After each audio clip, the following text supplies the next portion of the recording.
शिवश्रीला घेऊन हे सगळं करा, सूट करा, ते सगळं म्हणजे खूपच अवघड जाते. तरी पण मी प्रयत्न करत असते, की काहीतरी मला सूट करायचंय, व्हिडिओ अपलोड करायलाच पाहिजे, असं जिद्द ठेवते मी.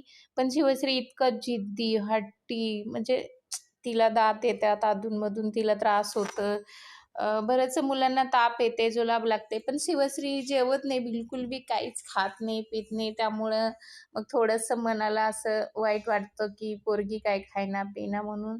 तरीसुद्धा मी प्रयत्न करते, की काही ना काही करायचंच आहे मला, नाही का.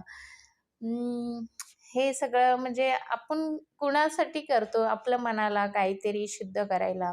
शिवश्री जेव्हा 25 दिवस NOCमधून लढून आली, तिचं चांगलं भविष्यासाठी काहीतरी करायचं मला खूप जिद्द आहे मनामध्ये.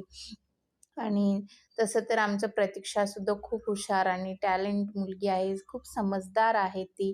तिचं काही टेन्शन नाही. तिचं झालं आता कसं तरी 12वी म्हणजे यावर्षीचं तिचं एकदा झालं की झालं. ती कसं पुढचं शिक्षण घेऊ शकते. आणि बाकीचं आता शिवश्रीसाठी खूप मनापासून तिला जिद्द आहे की लढायचं आहे मला. तिचं 25 दिवस ती लढून बाहेर आली NOCमधून. तिच्यासाठी मला चांगलं भविष्यासाठी काहीतरी करायचंच आहे. नाही का, असं म्हणजे एक जिद्द आहे मनामध्ये, की आपले शिक्षण वगैरे हे काय होऊन जातं. आजकाल गव्हर्नमेंटनी भरपूर काही सोय काढल्यात. त्याचं काही नाही. शिक्षण कसं पण आमच्या प्रतीक्षा आता मस्त CBSE मधूनच शिक्षण खूप छान घेतली. हुशार आहे, बुद्धिमान आहे. त्याच्यामध्ये सगळं समजदार पण आहे. त्याचं नाहीये. पण बाकी गोष्टी पण असतात ना.